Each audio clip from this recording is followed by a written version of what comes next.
Welcome to EPG Pathshala. In this module, we are going to look at the concepts of social policy and social justice as part of the course on social policy in social work. I'm Dr. Shivli Kumar, Associate Professor in School of Social Work, Tata Institute of Social Sciences. The topics that are going to be discussed in this particular module are theoretical approaches to social justice so as to be able to better analyze social policy, concept of equality and how it features in discussion about social justice, linkages between social justice and social protection, implications of social justice in policy frameworks and impact it can have on the to empower the disadvantaged, and a summary of the same. For having any understanding of social justice, it's important to go back to the historic exposition by John Rawls, because that's the first time the concept of social justice was developed, and he is the father of the concept of social justice. Rawls was one of the pioneers of social justice, and he said that each person is entitled to the most extensive set of basic liberties which is in line with the liberty of all. When we talk of liberalism, or when we talk of the whole notion of capitalism, the whole idea of justice was conceptualized on the basis of the fact that every individual is free, and if they are free, they should get equal access to all possible resources to develop themselves and become economically, socially and politically empowered in the context or society in which they live in. So when Rawls talked of social justice, the idea was that that liberty should not be taken away by anybody else. That means that there should not be any inequality in accessing all possible resources to empower themselves as well as move up in the society's ladder and be part of the economic productivity of a country, a society or a community.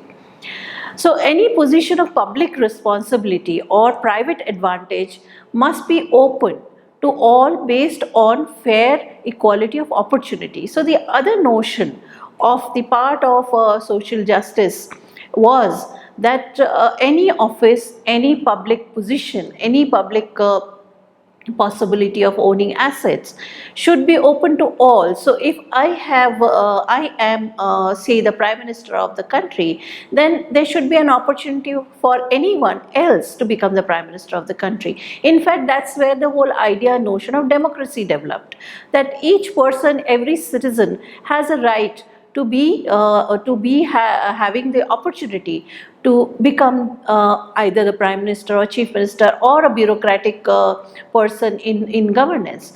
So Rawls's whole idea of justice was premised on the fact that every individual has open access and possibilities of being part of the power position of any community or society or nation.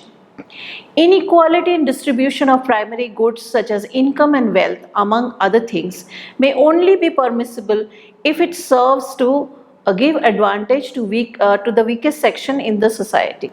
So if there is inequality in any given society in terms of distribution of goods and resources, then it should be done to ensure that the weakest of the society who does not have such goods gets the benefits of such goods or is able to access those goods. So in that case, there should be a form of redistribution, is what was propounded by Rawls in his notion and concept of justice. Rawls's conception of social justice is developed around the idea of social contract. So that means that when the powerful have access to resources, they are able to do so because the other people who do not have resources are bound to them through a process of social contract, whereby people freely enter into an agreement to follow certain rules for betterment of everyone.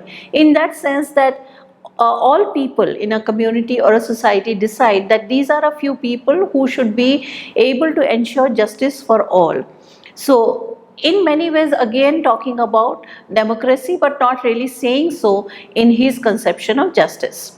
So which would mean that every human being should not have the notion of selfish gain.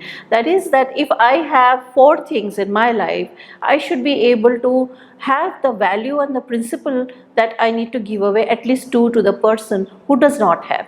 So it is premised on the notion and the value that every human being will imbibe the notion of equality. Redistributive claims which seek fair distribution of resources and goods is very important and as a key concept in Rawlsian notion of justice. The politics of redistribution focuses mainly on socio-economic injustices rooted in economic structure of a society. So Rawls essentially spoke and brought forth the whole idea that there is inequality in redistribution of economic resources, but it is essential when we talk of justice or social justice that such goods, if they are too many with too few, it needs to be redistributed to those who do not have. So it is a basic understanding of social justice that Rawls propounded, and he also believed that everybody should have the basic human value of believing in inequality. Politics of recognition is that a goal to create difference in politics of recognition of these differences is something that is a key to social justice. This targets cultural injustices rooted in social patterns of representation and communication. So, for example, the feudal society always perpetuated hierarchies based on economic distribution of resources. So, the premise was that the capitalist mode of production would ensure that redistribution happens and there is fair play and people are able to exercise their agency to be able to access all possible resources. There would be no barriers and all the cultural rootedness of injustice would be taken away and those barriers would be done away with. So the understanding by Rawls was essentially talking about the human value of recognition of redistribution, of oppressiveness and of injustice that is existing in the society. Rawls was disputed and certain elements of Rawlsian notions were questioned by Amartya Sen. He came up with the idea of capabilities approach and he went on in many ways to deepen Rawlsian notion of social justice. Sen suggests that evaluation of an individual's life must be done so as to determine whether they qualify for state support or not and must measure their capability to function rather than by measuring what resources they have. So for example, if a woman is a widow and she is a village woman, she is living in a rural area, she may have a piece of land, but she may not have the wherewithal to actually cultivate that land because either she lacks the skill or her familial construction does not allow her to till that land, or she is not able to access and use that land because of the hierarchy in the society and the feudal system wherein upper caste men do not allow her to till that particular land. So, or there are cultural constructions that a widowed woman cannot sow or till a land. So there may be many dimensions to her life which does not allow her to use the resource that is already with her. Here Sen therefore differs from the Rawlsian notion of social justice and he takes it forward to say that despite having a resource, she may not have a capability of actually using it. A functioning is what a person can do or be, and capability is the freedom to achieve a functioning. So again, going back to the illustration, the widowed woman perhaps does not have the freedom to achieve a complete functioning because she is not allowed to do so because of the social construction of being a woman, a Dalit, and perhaps also being poor. Additionally, a person's capability set is the alternative sets of functioning that they are able to achieve with their resources and opportunities. Therefore, It is not one single set of functionings that one is talking about. So the same widowed woman perhaps may have land, but she may also not have the tools to till the land, or she may not have the income to buy the inputs, or she may not have the wherewithal to go to the market and sell the produce. So there is an entire set of capability which she may not have, and she may not be able to convert it into opportunity. But if she does have those opportunities, she does have all the assets required for agricultural work, and she is also allowed to do so in her own way, then perhaps her capability will be enhanced and she will be able to gain freedom and possibilities of better income and better status in the society. Therefore, social justice also needs to be put together with the notion of equality and the concept of equality. So what is concept of equality is the next understanding that we go ahead with. Social justice legitimizes a principle of redistributive equality. So when we talk of social, we are talking of this understanding of society which is inherently unequal. It can be unequal because of the resources that are available in the society, or it could be unequal because the resources are acquired by some and are not available with others due to maybe various differences of gender, caste, religion, even region or geography. So in that case, it is important to ensure that when we talk of equality, we are also talking of redistributive equality and not just equality as sameness. So we understand that there is a difference between men and women. Men can't do exactly what women do because of their physiological functioning. That is, they cannot produce babies, or they may not be able to perform similar functions as women. So therefore, like feeding the baby. So in that case, if this is a difference, then we need to also understand that this difference creates inequalities for women, and thereby we have to ensure that certain resources need to be redistributed to women, and therefore affirmative action comes into the forefront, and that would be really equality. So we are not talking of equality of sameness only, we are also talking of redistributive equality, therefore indicating a fair allocation of income and monetary resources. Again, when we talk of redistributive equality, the whole notion of income may not be the same for everybody, but it should be adequate for anyone to live a good standard of life as well as live life with dignity. These are two important dimensions when Sen talks about redistributive equality. A socially just distribution is primarily concerned with the availability of material resources so that a person can live a life of dignity and also be able to overcome disadvantage and flourish. So if certain segments of the society are provided special measures, then those special measures should be provided in a manner which is not indignified, and the person's self-esteem is not hampered, and the society also regards this person with dignity and respect in the next phase of his life, where he is able to garner adequate income and adequate standard of living. This then gives rise to equalizing policies. Therefore, when we understand the concept of notion like this, then we also need to ensure that policies should look at how do we equalize the inequalities that are existing in different societies. That means modifying distribution through the provision of welfare benefits. So by using capabilities approach given by Sen, we are also seeing how welfare benefits reach out to the most marginalized and the most invisible in the existing different societies. Therefore, how do we look at social justice and social policy? That takes us to the next step, is that largely the focus on social policies should be to promote equality of opportunity. Now, even when we talk of equality of opportunity, it is essential to know that who and what are we talking about in terms of opportunities. To further problematize the notion of opportunity, what is it that is opportune for, say, a man who belongs to an upper caste would be to get good college education and get a job. But is that opportunity available for a Dalit family who is probably practicing manual scavenging and is not able to access that opportunity because of the kind of income that he gets from the profession that he is working in.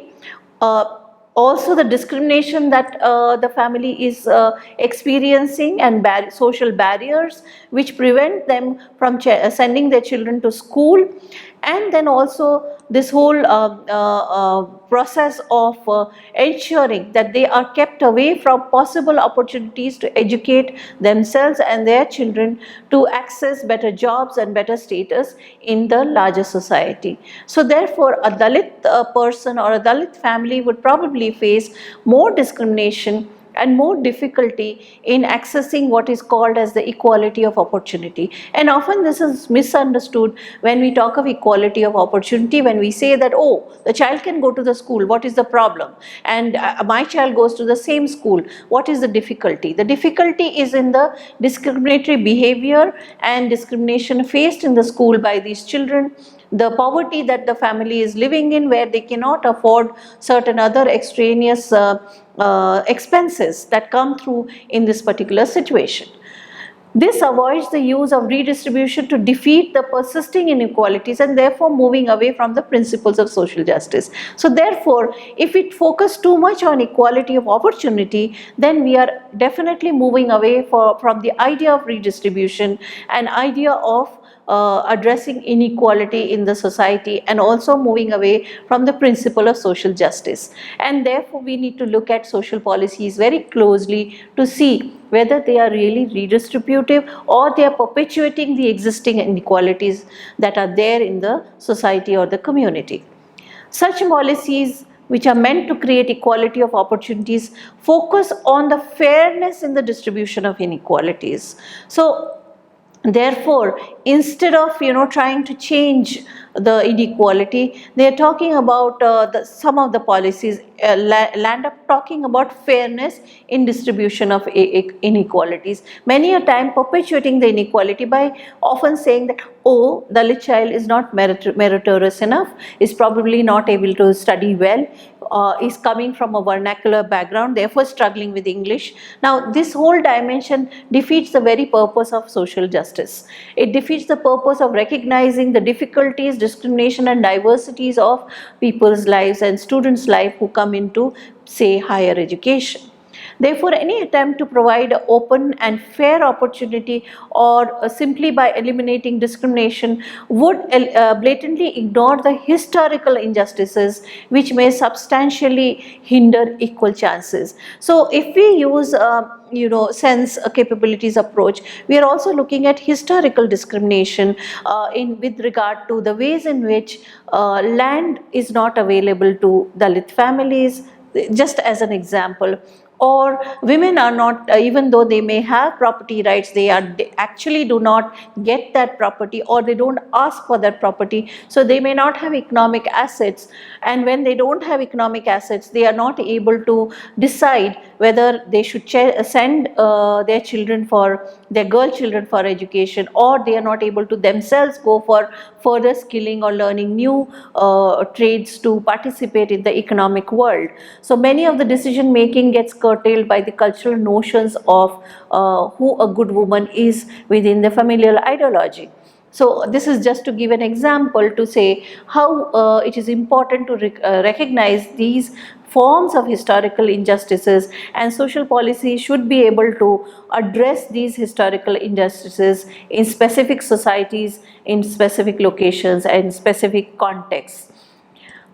Social justice, therefore, is closely linked to social protection, and social protection as part of social policy articulations by any given state or country.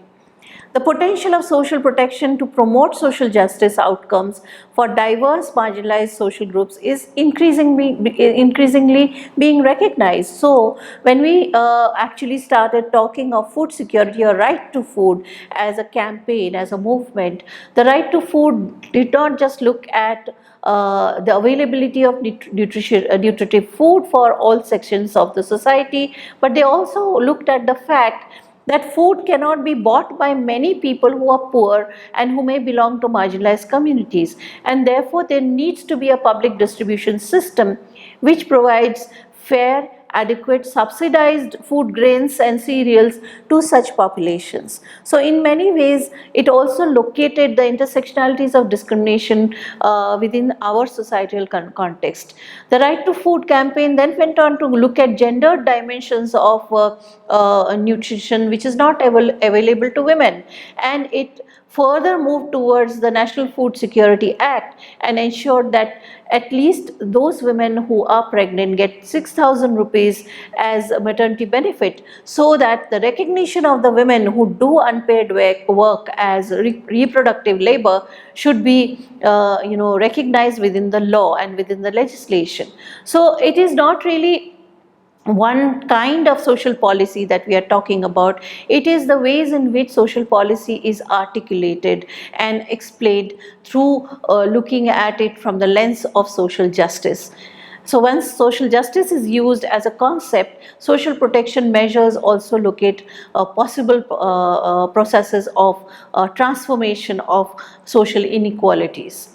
Over time, quasi-welfare programs like social pension schemes provide regular transfers, and people who receive aid have now gone from being beneficiaries to recipients and even claimants of such social services. As I mentioned, how Right to Food brought in the notion of citizenship and also ensured that every citizen in the country has a right to adequate nutrition, access to cheap and nutritive food, good quality food, and also brought in the notion that women need adequate nutrition and therefore they need to be recognized as requiring specific nutrition during pregnancy, and thereby for the financial allocation within the National Food Security Act, within some of the social protection norms and welfare programs. Social protection also needs to be sensitive towards people so as not to stigmatize them. So then social protection norms have to be laid down to say that people are not just beneficiaries or welfare recipients. They are not poor because they don't want to work or they are lazy, but because the state has not been, the society has not been fair to them, and therefore the state needs to ensure equalizing of all access to different kinds of resources, and thereby not stigmatizing existing marginalized groups, not defining them as people who do not deserve such attention from the state.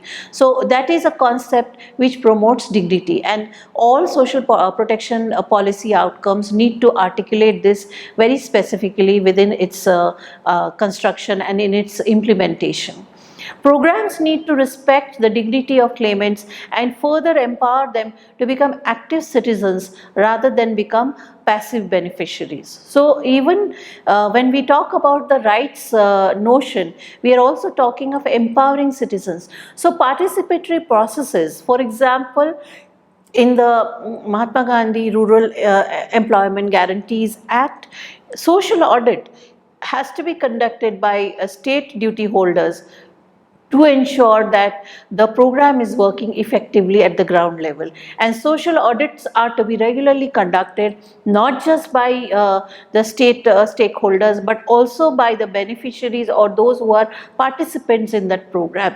Their voice has to be heard through community gatherings, community meetings, to understand their experiences. So social audit ensures participation of the citizens themselves and also taking decisions as to what kind of works need to be carried out in the specific location, so that ensures benefits to the various marginalized groups and also ensures asset building and possible poverty alleviation for such marginalized groups. So that is what is an excellent example of promoting the dignity of the claimants and ensuring that they become rights holders and they also become empowered in the whole process of accessing these kind of social protection programs. So therefore, when we talk of social justice, we talk of transformative social protection. The transformative social protection agenda aims to work towards this by changing the relationships that are responsible for the persistence of vulnerability, marginalization, and impoverishment. Therefore, it means that we constantly engage, the policy makers constantly engage with the systems itself. So, for example, if in a village the Gram Panchayat is a Sarpanch from our upper caste background, the Sarpanch is accountable and has to be constantly asked whether all the benefits are reaching to the most marginalized and the weakest person in the villages where his jurisdiction lies. And there is a governance mechanism and check and balance that needs to be done all the time to ensure that the benefits are reaching out to whom it is meant for.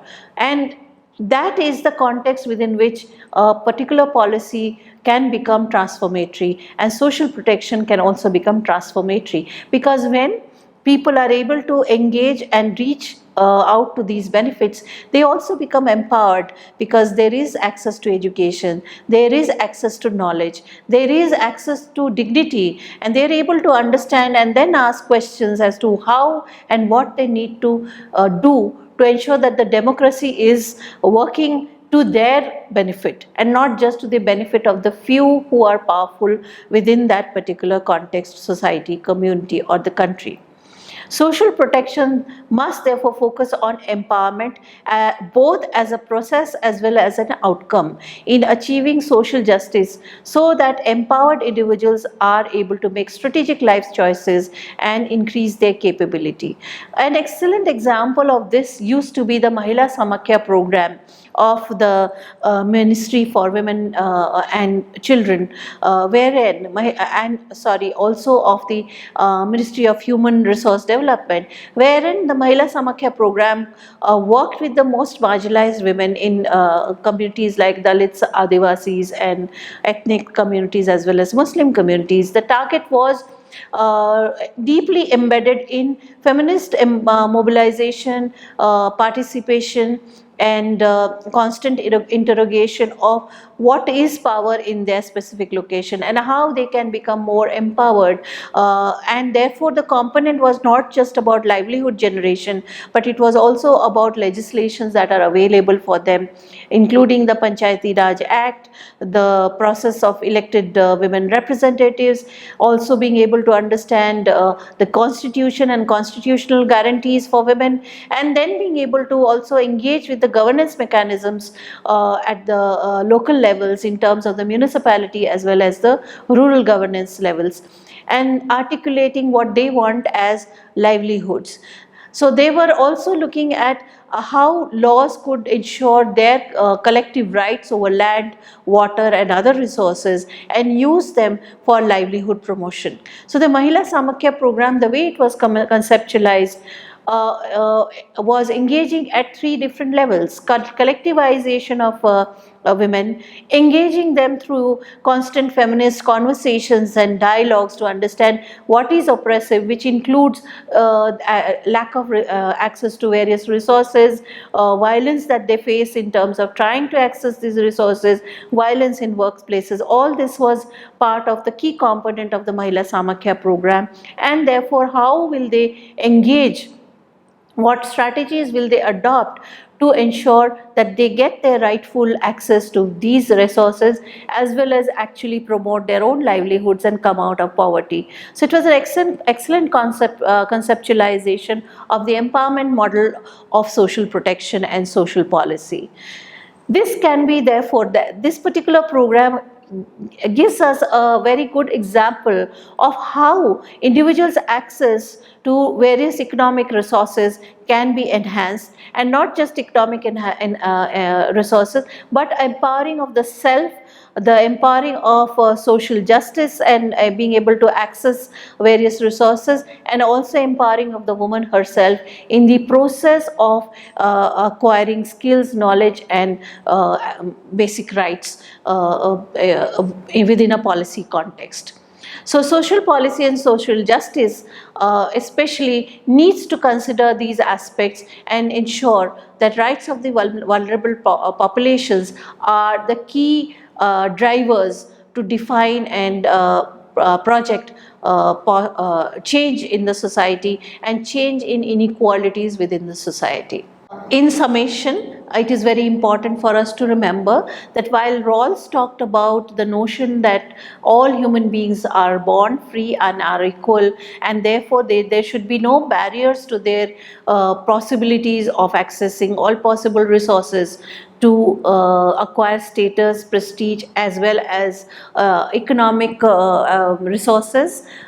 Sen brought in the capabilities approach, recognizing that inequalities exist in very different ways in people's life, be it because of caste, be it because of disability, be it because of ethnicity or religion or perhaps region or gender. Therefore, social justice has to frame in and look at these kind of inequalities, and social protection policies need to address these by locating vulnerabilities of discriminated groups and framing certain policies which have strategies to ensure access to these marginalized communities, and ensuring that there is not just equality of opportunity but equality of outcome. That is the notion of substantive equality. Some of the references that you can utilize to understand these concepts are Bajpai, who talks about rhetoric as an argument and brings out the various affirmative policies that are there in India. You can also look at, for social protection, you can look at Jones's background note developed for the OECD. And of course, Peter Alcock's basic book on social policy, The Student's Companion to Social Policy, is an excellent understanding of social policy, social protection and social justice.